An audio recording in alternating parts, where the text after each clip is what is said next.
अस्सलाम वालेकुम नाज़रीन, धरती टीवी न्यूज़ पारां मां आहियां मुंहिंजी मेज़बान साइमा वाहब। नाज़रीन, पाकिस्तान जी सियासत जी अगरि ॻाल्हि कजे त यकीनी तौर ते शहीद मोहतरमा बेनज़ीर भुट्टो पाकिस्तान जी सियासी तारीख़ में हिकु अहिड़ो किरदारु आहे जेको तारीख़ में अॼु ताईं ज़िंदा आहे ऐं मोहतरमा बेनज़ीर भुट्टो जी अॼु सालगिरह जे मौक़े ते धरती टीवी पारां ख़िसख़रात पेश कयूं था ऐं संदसि सियासी ज़िंदगी में ख़ासि तौर ते स्पेसिफिक अगरि पाण ॻाल्हि कयूं त औरतुनि जे हक़नि जे हवाले सां मोहतरमा बेनज़ीर भुट्टो केतिरा ई अहिड़ा इनक़लाबी क़दम खयां जंहिंजे करे मुल्क जी अॼु जेको कार वहिंवार आहे उन में औरत जी जेका अक्सरियत आहे ऐं मुल्की कार वहिंवार में औरत पंहिंजो रोल प्ले करे सघे थी। ख़ासि तौर ते अगरि पाण ॻाल्हि कयूं त समाजी लिहाज़ खां मोहतरमा बेनज़ीर भुट्टो वुमन एम्पावरमेंट जे हवाले सां तमामु घणा इनक़लाबी क़दम खयां। तंहिंखां सवाइ इंटरनेशनल फोरम्स ते औरतुनि जे हक़नि जे हवाले सां क़रारदाद पेश कयूं ऐं मजमूई तौर ते पाकिस्तान जे क़ानूननि में तरमीम करे औरतुनि जी आज़ादी जी जिदोजहद खे कामयाबु बणायो। इन समूरी कामयाबियुनि ते ॻाल्हाईंदासीं ऐं शहीद मोहतरमा बेनज़ीर भुट्टो जी सियासी ज़िंदगी ऐं ख़ासि तौर ते as a being a female हू पंहिंजे कारकुननि सां कीअं पेश ईंदी हुई। असां राब्तो कयो आहे पीपल्स पार्टी जी MNA आहिनि महरीन भुट्टो साहिबा। महरीन भुट्टो साहिबा, वॾी महिरबानी, तव्हां असांखे पंहिंजो क़ीमती वक़्तु ॾिनो। छा चवणु चाहींदा शहीद मोहतरमा बेनज़ीर भुट्टो पंहिंजे दौरे हुकुमरानी में औरत जी ख़ुदि मुख़्तियारी ऐं उन जी जेका हक़नि जी जिदोजहद आहे उनखे तव्हां कीअं ॾिठो?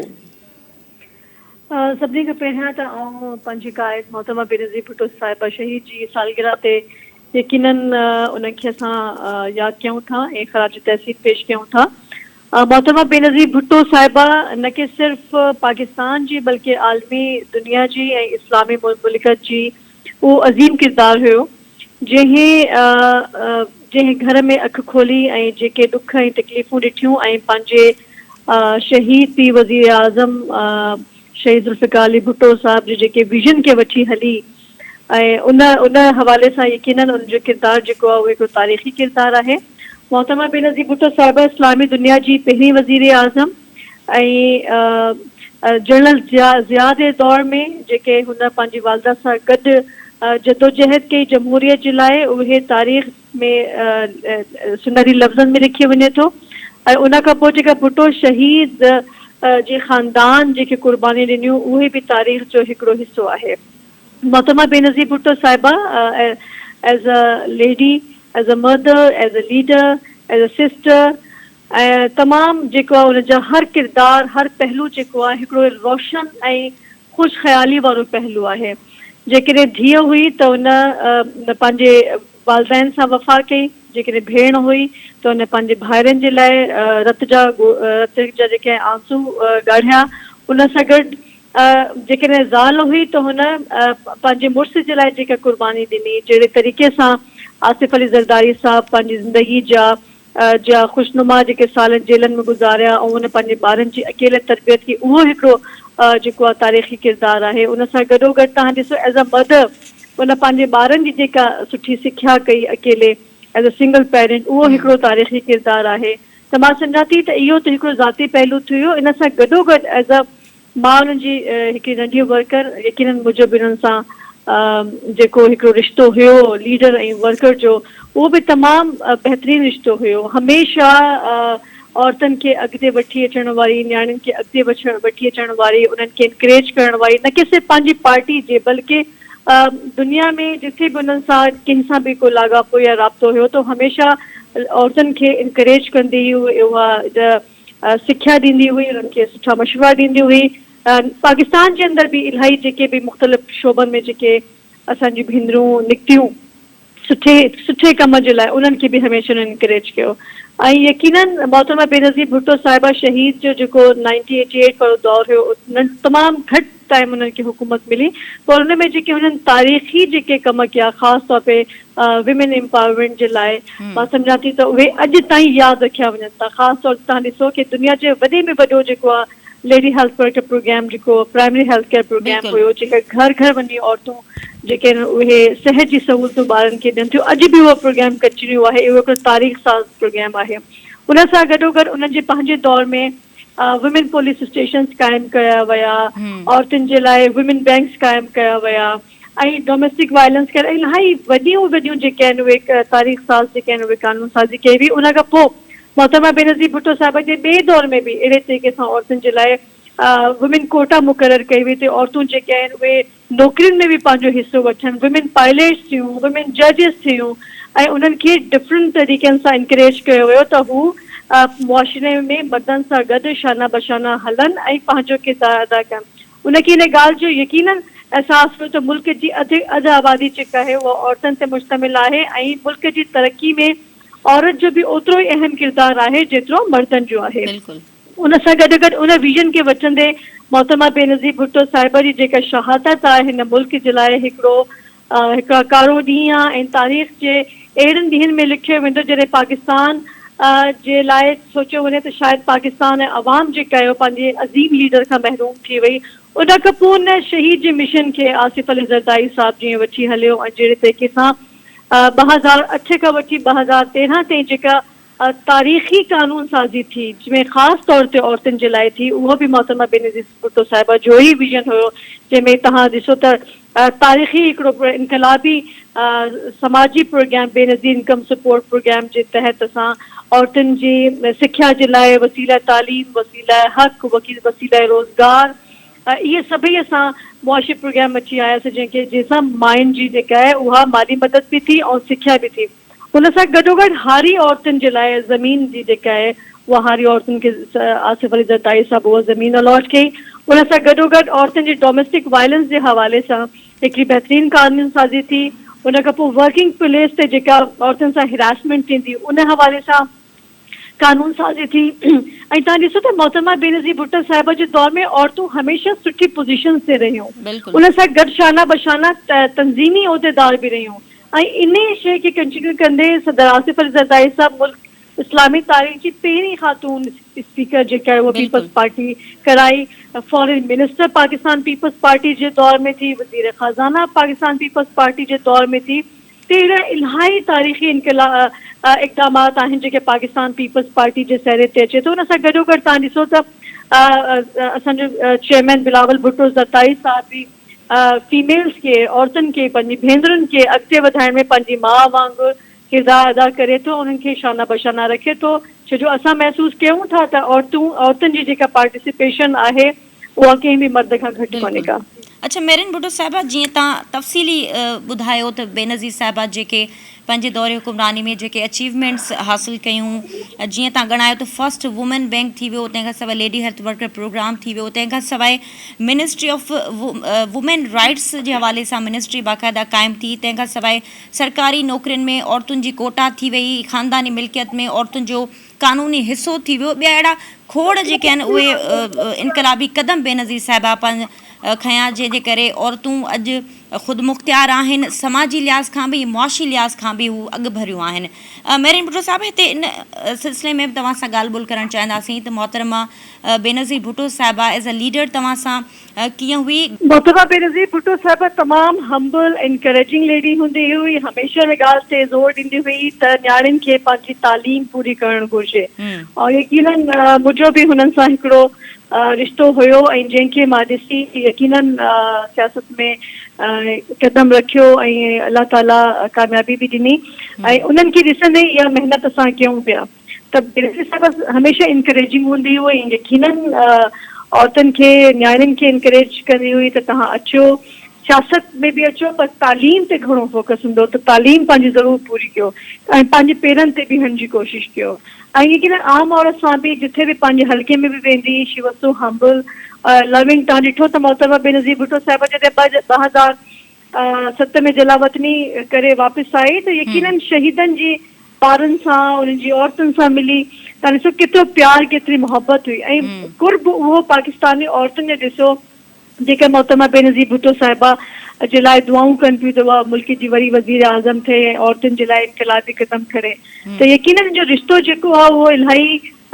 लविंग हुयो, हम्बल हुयो ऐं उहो हमेशह चाहींदी हुई त न्याणियूं, भेनरूं जेके आहिनि उहे अॻिते अचनि ऐं मुल्क जी मईशत में, मुल्क में पंहिंजो किरदारु अदा कनि। अच्छा मेरिन भुट्टो साहिबा, जीअं त मोहतरमा बेनज़ीर भुट्टो साहिबा जॾहिं इक़्तिदार में आयूं ऐं शहीद ज़ुल्फ़िकार अली भुट्टो जे अदालती क़त्ल खां पोइ हुन पंहिंजी सियासी ज़िंदगी जी शुरूआति कई, यकीनन तमामु ॾुखियो दौरु हुयो बज़ाते ख़ुदि बेनज़ीर साहिबा लाइ बि ऐं पूरे भुट्टे ख़ानदान लाइ हिकु तमामु ॾुखोईंदड़ वक़्तु हुयो। उन दौर में हिकिड़ी जुरत जो मुज़ाहिरो, हिकिड़ी बहादुरी ऐं हिकिड़ी जे तरीक़े सां मोहतरमा पाण खे ऐं अवाम खे जीअं संभालियो, उनखे उनजी जेका आहे उहो ज़ुल्फ़िकार अली भुट्टो साहब जो पैगाम जीअं उन डिलीवर कयो, उनजी आइडियोलॉजी खे कंटिन्यू कयो, त तव्हां सम्झो था त बेनज़ीर साहिबा हिकु एज़ अ शख़्सियत हिकिड़ी तमामु बहादुर क़िस्म जी औरत हुई ऐं केतिरो बि ॾुखियो वक़्तु हुजे हुन हमेशह पंहिंजा हौसला बुलंद रखिया। त उन दौर में तव्हां एज़ अ कारकुन उन्हनि खे कीअं ॾिठो जॾहिं उन्हनि ते ॾुखियो वक़्तु हुयो, उन दौर में हुन पार्टी खे ऐं हिकिड़ो जेको टुटल मुल्क जी जेका हालत हुई उन बेबसी वारे माहौल में उन्हनि कीअं मूव कयो? मां मोहतरमा बेनज़ीर भुट्टो साहिबा जी जेको किताब आहे मशरिक़ की बेटी डॉटर ऑफ द ईस्ट उहा पढ़ी आहे ऐं जहिड़े तरीक़े सां ज़िया दौर में हुननि पंहिंजे वालद जे लाइ स्ट्रगल कई ऐं जहिड़े तरीक़े सां हुननि पंहिंजे भाउ शाह नवाज़ जो जहिड़े तरीक़े सां हुनखे एसोसिएट कयो हुयो, उहो दौर उनजी किताब में हर शइ लिखियल आहे, उनजी हर फीलिंग बायोग्राफी हुनजी लिखियल आहे। उहा ई किताब एतिरी इम्प्रेसिव आहे, एतिरी रियलिस्टिक आहे, उनजे वाक़ियात तव्हां पढ़ो त यकीनन तव्हांखे इहा इंकरेजमेंट मिलंदी त उहो केतिरे हौसले सां एॾे वॾे वॾे ॾुखे मरहलनि खे हुन जेको फेस कयो पंहिंजी वालदा सां गॾु। उनजी वालदा जहिड़े तरीक़े सां शहीद मोहतरमा नुसरत भुट्टो साहिबा जहिड़े तरीक़े सां स्ट्रगल कई ऐं ॿिन्हिनि माउ ऐं धीअ हिकिड़ो बुलंद हौसले जी जेके आहिनि इहे तारीख़ी शख़्सियतूं हुयूं जंहिं जनरल ज़िया जहिड़े माण्हू जे अॻियां पंहिंजो क़ीमती असास शहीद ज़ुल्फ़िकार अली भुट्टो जे लाइ हुननि कंहिंजे अॻियां अपील कोन कई, त उन्हनि खे जेको आहे उहा तव्हां रहम जी अपील कई वञे या उनखे आज़ादी ॾी वञे। हुनजो इज़त सभिनी खां पहिरियां हो मुल्क जो मुंतख़िब वज़ीर आज़म ऐं जहिड़े तरीक़े सां जनरल ज़िया उनखे ट्रीट कयो हो न पिया चाहिनि ऐं आख़िरी यकीनन हिकिड़ो बेरहम इंसान हुयो जनरल ज़िया जेके तारीख़ जे वर्कनि में बि कोन्हे को, हुनजो वेयर अबाउट जी पका किथे बि कान्हे का। और शहीद ज़ुल्फ़िकार अली भुट्टो चयो त मां तारीख़ में ज़िंदा रहण थो चाहियां और यकीनन मोहतरमा बेनज़ीर भुट्टो साहिबा बि अहिड़े तरीक़े सां जॾहिं मुशर्रफ दौर खां पोइ जॾहिं जलावत थी त हुन चयो त मां माण्हुनि जे दिलनि में ज़िंदा थी रहणु चाहियां, मां तारीख़ में ज़िंदा रहण थी चाहियां। और जहिड़े तरीक़े सां बेनज़ीर साहिबा खे थ्रेट हुया मुशर्रफ दौर में, त हुन इहा ई पंहिंजे वालिद वारी जेका बहादुरी हुई उन्हनि ॾेखारी ऐं मुल्क में आई ऐं यकीनन अवाम जे विच में उन्हनि खे शहादत जो दर्जो मिलियो ऐं अॼु बि अवाम जेका उनखे पंहिंजे दिलनि में ज़िंदा रखे थी। मेरिन भुट्टो साहिबा इन ते थोरो ॻाल्हाईंदासीं त मोहतरमा बेनज़ीर भुट्टो तव्हां जीअं चयो त न सिर्फ़ु पार्टी जे अंदरि जेके औरत कारकुन हुयूं पर पार्टी जे ॿाहिरि बि जेके औरतूं हुयूं उन्हनि खे इनकरेज कंदी हुई, उन्हनि जी हौसला अफ़ज़ाई कंदी। पर अगरि पाण ॻाल्हि कयूं त सिंध में ख़ासि तौर ते सरदारी ऐं जागीरदारी निज़ाम आहे ऐं मेल डोमिनेंट सोसाइटी में जॾहिं हुन औरतुनि खे घरां ॿाहिरि कढी सियासत में उन्हनि जी शमूलियत अख़्तियार करण जे हवाले सां जेका जिदोजहद कई उनखे तव्हां कीअं ॾिठो, हू कन्विंस कीअं कंदी हुयूं उन्हनि फैमिलीज़ खे, या तव्हां सम्झो था त हुननि जो जेको शख़्सियत जो जेको असरु हुयो उहो एतिरो त शदीद हुयो जो माण्हू पाण हली ईंदा हुआ हुननि जी पार्टी खे जॉइन करण लाइ, हुननि सां मिलण लाइ? देखिए मोहतरमा बेनज़ीर भुट्टो हिकिड़ी सहर अंगेज़ शख़्सियत आहिनि ऐं हुई यकीनन मां बि नंढपण खां वठी स्कूल गोइंग बेनज़ीर साहिबा जा जलसा अटेंड उन्हनि सां कंदी हुयमि, मुंहिंजी तस्वीरूं बि उन्हनि सां गॾु आहिनि। उहो सहर अंगेज़ त हुई, हिन में त कोई शक ई कोन्हे को, ऐं हर कोई चाहींदो हुयो त बेनज़ीर शहीद सां गॾु हुजे, उनजो साथ उन सां गॾु हुजे, उन सां गॾु हिकिड़ी मुलाक़ात थिए, हिकिड़े मिंट जी ॻाल्हि थिए। इनकरेजिंग हुया ऐं इलाही सपोर्टिव ऐं मायूं चाहींदियूं हुयूं त हू जेके आहिनि उहे सियासत में अचनि ऐं बेनज़ीर साहिबा मिडल क्लास जेके असांजी भेनरूं आहिनि जेके कॉम्पिटेंट हुयूं उन्हनि खे रोल ॾिनो। तव्हां असांजी मिसाल वठो त पाकिस्तान पीपल्स पार्टी जी जेके असांजे उहिदेदार आहिनि जेके पार्लियामेंट में हिन वक़्तु वेठियूं आहिनि, उन्हनि जो माज़ी में कोई जंहिंजो न आहे हिकिड़ो फैमिली में कोई पार्लियामेंट में, त बेनज़ीर साहिबा सिर्फ़ु उनजी कॉम्पिटेंसी जी बुनियाद ते उन्हनि खे पार्लियामेंट में वठी आई ऐं यकीनन उन सॼे सिलसिले खे असांजी भेण जी फरियाल चालपुर चेयरमैन बिलावल भुट्टो ऐं सदर आसिफ अली ज़रदारी साहिब इनकरेज थो करे, औरतूं आहिनि जेके बेनज़ीर साहिबा सां गॾु जदोजहद करे पार्लियामेंट ताईं पहुतियूं आहिनि। त बेनज़ीर साहिबा त यकीनन न्याणियुनि खे उन्हनि खे इंकरेज बि कंदी ऐं तालीम में ख़ासि तौर ते हायर एजुकेशन हुजे, उन्हनि जी पाकिस्तान जे अंदरि तालीम हुजे, चाहे प्राइमरी एजुकेशन हुजे, उन में तमामु घणो उन्हनि जो फोकस हूंदो हुयो त नियाणियूं ज़रूरु तालु वठनि। ऐं उन दौर में तव्हां ॾिसो त और पोलियो इराडिकेशन प्रोग्राम बेनज़ीर साहिबा शुरू कयो, जंहिंमें पंहिंजी नियाणी आशा भुट्टो ज़रदारी खे हुन पोलियो जा फुड़ा पियारे बिल्कुलु। ऐं हिन मुल्क जे ॿारनि खे जेको आहे सिक्योर कयो। त इहे सभई तारीख़ी जेके आहिनि इक़दामात आहिनि शहीद बेनज़ीर साहिबा अच्छा जा। मेरिन साहिबा, आख़िर में तव्हां जी एज़ अ कारकुन बेनज़ीर साहिबा सां का यादगार घड़ी जंहिंखे तव्हां हमेशह यादि रखंदी हुजो, उनखे दिलि सां सांढे रखंदी हुजो, अहिड़ी का यादि जेका अॼु ताईं विसरी न सघी हुजे? मोहतरमा बेनज़ीर भुट्टो साहिबा जी शहादत खां कुझु ॾींहं पहिरियां ईद हुई ऐं इलेक्शन जो बि दौर हुयो 2007 में। ऐं मोहतरमा बेनज़ीर भुट्टो साहिबा सां मिलणु नईं दिल्ली वई हुयसि, मोबाइल ॾियणु वई हुयसि ऐं कुझु ॾींहंनि खां पोइ बेनज़ीर भुट्टो साहिबा खे रोहड़ी अचिणो हुयो जलसे जे लाइ। ऐं उन वक़्तु मां उन्हनि जे लाइ हिकिड़ो नंढो चादर जो तोहफ़ो ठाराए रखियो, अॼु ताईं मूं वटि महफ़ूज़ आहे। ऐं चाहियां पई त बेनज़ीर भुट्टो साहिबा जेकॾहिं उन जलसे में अचे हा त यकीनन आउं उनखे उहो तोहफ़ो ॾियां हा। ऐं उहा जेका मुंहिंजी मुलाक़ात हुई शहादत खां कुझु ॾींहं पहिरियां जी नईं दिल्ली में, उहा हिकिड़ी जेका आहे उहा तारीख़ी मुलाक़ात हुई। मेरिन भुट्टो साहिबा, वॾी महिरबानी, तव्हां पंहिंजो क़ीमती वक़्तु ॾिनो। प्रोग्राम जो सिलसिलो जारी आहे, हिते वठूं था मुख़्तसिर सां ई, असां सां गॾु रहिजो।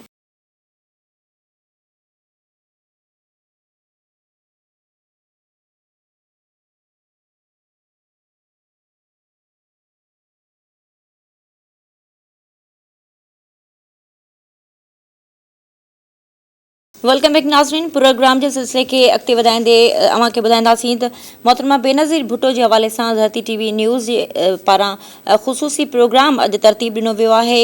असां बेनज़ीर भुट्टो साहिबा पारां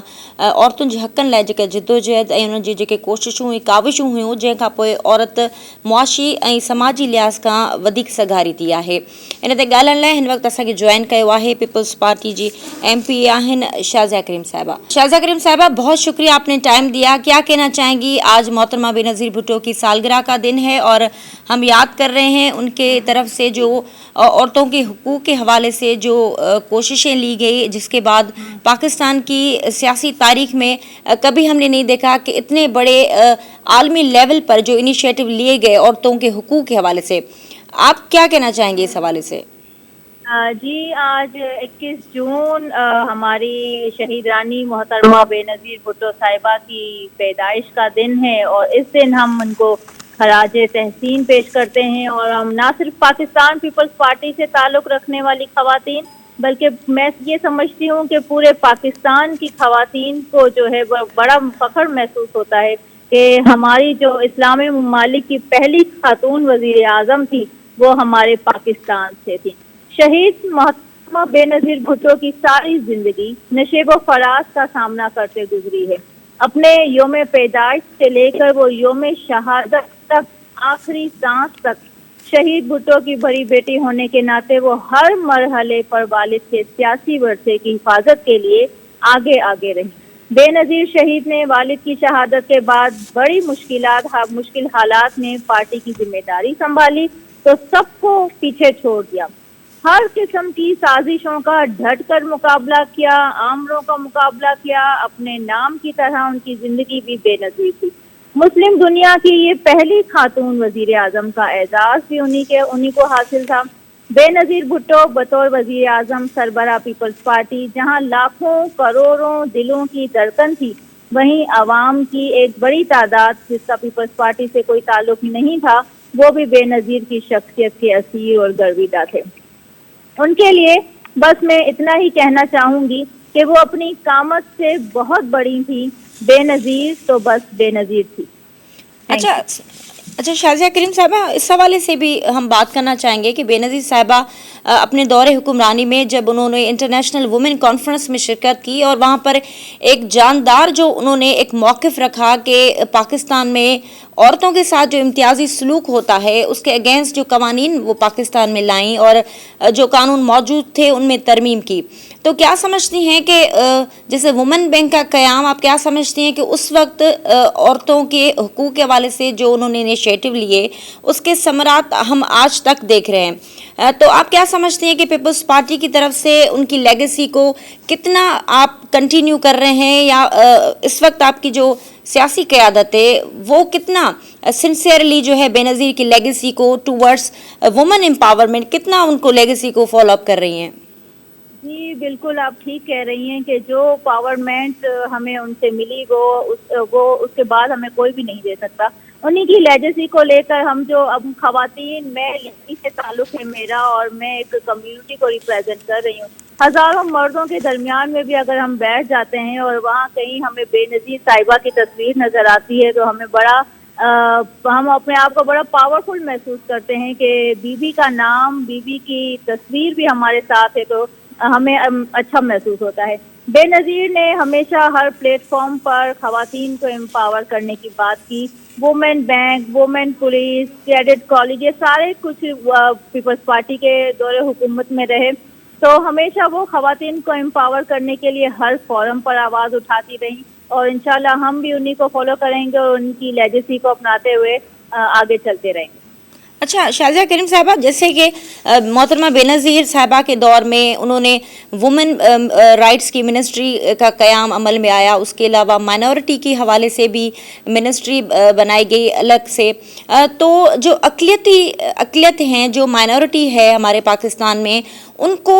उतना इनकरेज किया गया और उनकी पाकिस्तान की सियासत में शमूलियत की गई। तो आप क्या समझते हैं कि ये कितना पावरफुल जो है वो इम्पैक्ट है आज पीपल्स पार्टी के अंदर? मुख्तलिफ मकतब फ़िक्र से लोग जो है वो जुड़े हुए हैं और ख़ास तौर पे माइनॉरिटी की बात करें तो मुख्तलिफ मज़ाहिब के लोग इस वक्त पीपल्स पार्टी में शामिल हैं। जी, ये हमारी बेनज़ीर साहिबा के ही इक़दाम थे तो वो मिनॉरिटी को अपने राइट्स हमेशा दिया करती थी और आज तक जो है वो पाकिस्तान पीपल्स पार्टी ही है जो मिनॉरिटी को आज तक उनके राइट्स देती रहती है। उनके अगर कोई त्यौहार वगैरह होते हैं तो हम भी उनमें शामिल हो जाते हैं। हमारी जब ईदें होती हैं तो वो हमारे साथ होते हैं, तो हम सब एक फैमिली की तरह रहते हैं और ये मैं समझती हूँ कि ये हमारी बीबी साहिबा के ही सबक हैं कि जिन पर हम अमल करके जो है वो इनको इज्जत दे रहे हैं। माइनॉरिटी को मैंने तो ये भी देखा है कि हमारी लियारी से ताल्लुक़ रखने वाले अगर मिनॉरिटी हैं तो उनके घरों में बीबी साहिबा की बाकायदा एक तस्वीर है, उनके पास दिया जला हुआ है, उनको हार पहनाया हुआ है, उनको वो देवी माँ कहते हैं। तो ये जो अल्लाह ताला की तरफ से जो इज्जत होती है मुसलमानों की तरफ से, क्रिश्चियन की तरफ से या हिंदुओं की तरफ से, तो ये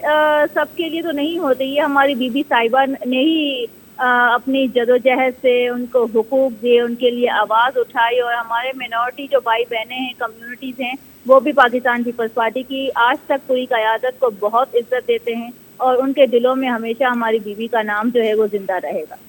अच्छा शाज़िया करीम साहबा, आखिर में जैसे कि मोहतरमा बेनज़ीर साहबा की आज सालगिरह का दिन है तो हम उनकी याद को ताज़ा कर रहे हैं और पीपल्स पार्टी की जो फ़ीमेल्स कारकुनान हैं हम उनसे बात भी कर रहे हैं, उनका मौक़िफ़ भी जो है हमने नाज़रीन को दिखाया। आप क्या कहना चाहेंगी कि as a leader of peoples party Benazir साहबा को की सबसे ज़्यादा कौन सी बात आपको अच्छी लगी जिससे आप मुतासर होकर सियासत में आई? देखें, मैं लियारी से ताल्लुक़ है और आपको शायद इल्म होगा कि लियारी और पाकिस्तान पीपल्स पार्टी का जो रिश्ता है जी, वो बिल्कुल। एक नस्ल दर नस्ल चलने वाला रिश्ता है। ये बात ठीक है कि 2018 में हमसे इलेक्शन में हमसे जो हमारा मैंडेट छीन लिया गया, मुख्तलिफ साजिशें की गई, लेकिन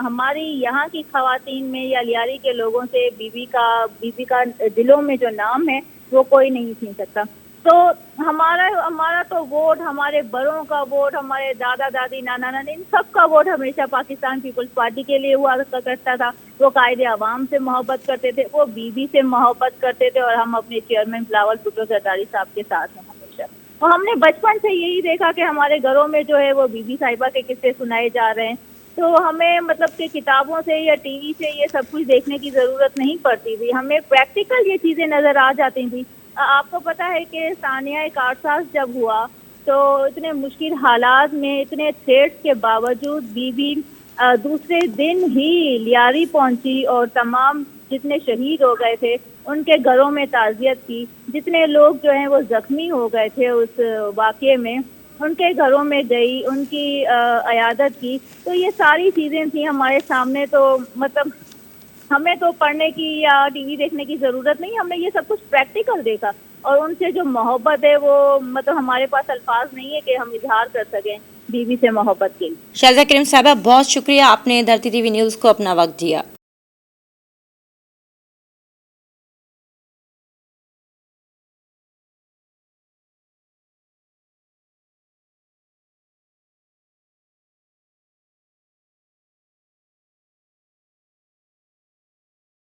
नाज़रीन, शहीद मोहतरमा बेनज़ीर भुट्टो जी सालगिरह जे मौक़े ते असां उन्हनि जी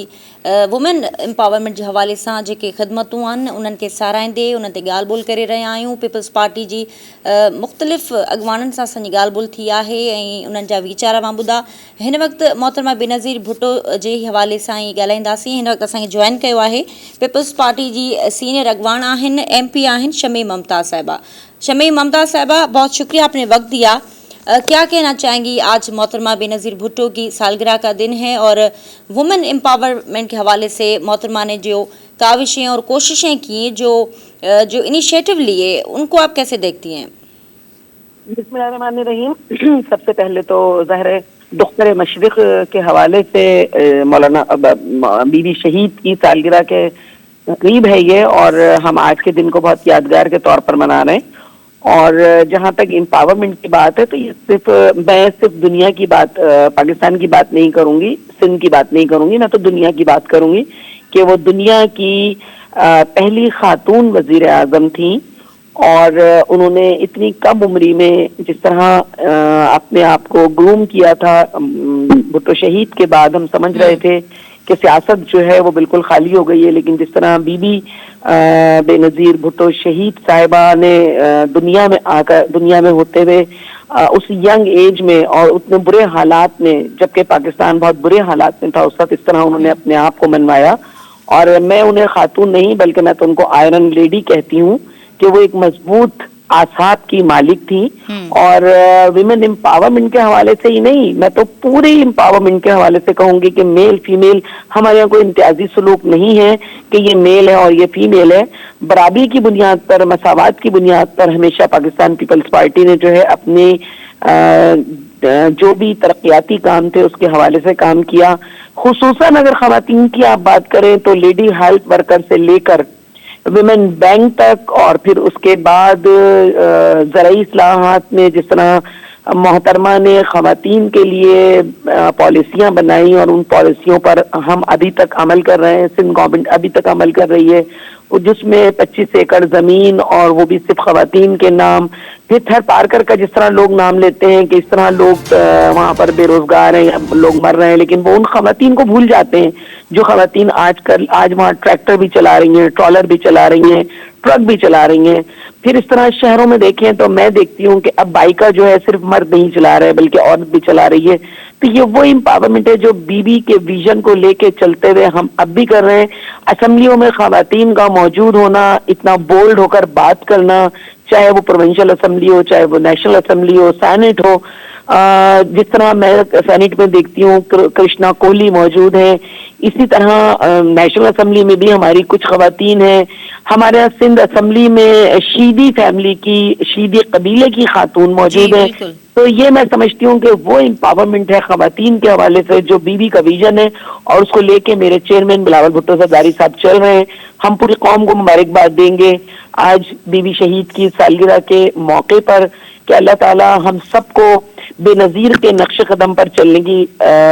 हिम्मत दे, और हम सब जितनी खवातीन हैं वो अपने आप को बेनज़ीर कह के ही पाकिस्तान की तरक्की में वो हिस्सा डालें जो बीबी की मौजूदगी में हम समझते हैं कि इससे ज्यादा मजबूत होते. लेकिन अब भी हम पीपल्स पार्टी की खवातीन बीबी के विजन के तहत बहुत मजबूत हैं. उसमें डॉक्टर अजरा पीजो का भी रोल हो सकता है, उसमें मोहतरमा फरियाल तालपुर साहिबा भी मौजूद हैं जो अब भी सहूबतें बर्दाश्त कर रही हैं, जेल की और मुकदमात की और वो सब कुछ. लेकिन हम हिम्मत नहीं हारेंगे और बीबी के विजन को लेकर जरूर आगे चलेंगे. हम एक बार फिर पूरी कौम को मुबारकबाद देंगे, पीपल्स पार्टी को मुबारक देंगे.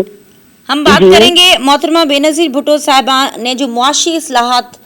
दी और पाकिस्तान में पाकिस्तान के कानून में जो तरामीम की हैं, तो हम बात करेंगे कि जो लोअर मिडिल क्लास है या मिडिल क्लास का जो तबका है, उनकी औरतों को सियासत में लाना कितना मुश्किल था उस वक्त जब आमरत का दौर था और عدالتی قتل ہوا ذوالفقار علی بھٹو کا، تو اس کے بعد جب بے نظیر صاحبہ نے اپنی سیاسی کریئر کی جب شروعات کی تو اس وقت کیا زمانہ تھا، کیا جذبات تھے، اور خاص طور پہ جو لوور مڈل کلاس اور مڈل کلاس کی جو خواتین ہیں ان کو سیاست میں لانا کتنا چیلنجنگ تھا؟ دیکھیں، بی بی سے پہلے جب بھٹو صاحب شہید کر دیے گئے تو محترمہ مادر جمہوریت بیگم نصرت بھٹو صاحبہ نے جو ہے وہ اس علم کو اٹھایا تھا،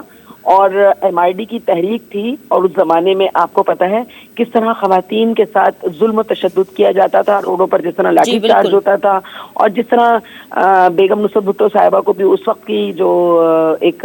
اس کے درمیان میں ریلی کے درمیان میں جس طرح ان کو بھی زخمی کیا گیا تھا، ان کے سر پہ لاٹھی لگی تھی، جس کے بعد وہ پھر اسی میں رہتے ہوئے بعد میں وہ کوما میں گئی ہیں کافی عرصے کے بعد، اور پھر ان کا انتقال ہوا۔ تو میں سمجھتی ہوں کہ لوئر مڈل کلاس یا مڈل کلاس کی خواتین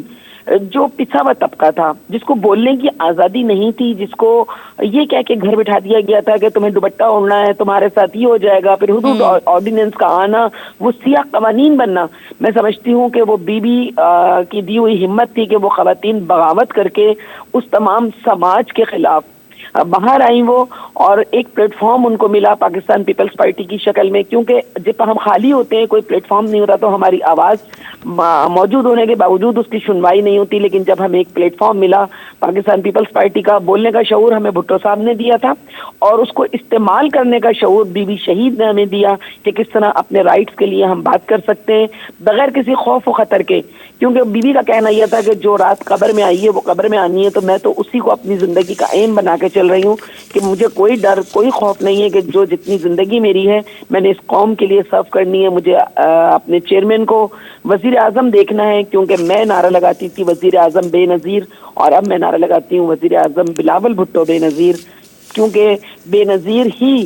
وہ قوم کی بیٹی ہے، وہ قوم کی عورت ہے کہ جب کوئی بے نظیر کا نام لیتا ہے تو اندر سے ایک بہادری کا جذبہ جو بی بی نے دیا تھا، اور قوم کے حالات بدلنے کے لیے، خاص طور پہ خواتین جو ہمارے ملک کا اس وقت 52% ہے، جس طرح صحت کے مسائل ان کے تھے، جس طرح کاموں کی جگہوں پر انہیں مشکلات کا سامنا تھا، اس کے لیے قانون سازی ہم نے کی ہے، اسی روشنی میں رہتے ہوئے کہ کس طرح اس عورت کو جو